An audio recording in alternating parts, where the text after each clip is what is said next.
we were looking at different ways to try and market ourselves, engage with new prospective clients, and all of us, I think, at some point through the Instagram algorithm, had the Legal Queen appear on our timeline or on our feed.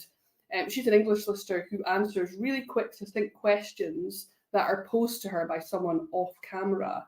And they're usually no more than a minute, but she's very engaging, and we all felt that was a really good way to try and get some information across. It was a good format, and we decided to Scottishify it, if you like. Yeah, obviously there's a big difference between them and the family law position in England and Scotland, and we are aware that clients will quite often potentially hold off coming to see a solicitor. They've got questions they would like answers to, but are not quite ready to take the step of making that appointment. And we wanted to take some of our most frequently asked questions, I think is the way to put it, and to make those accessible to people in a slightly different way. And so we have the Legal Quines. I think also it gives opportunity to get our faces out there, because one of the most important things when people are instructing a family law solicitor is building a connection and feeling you can trust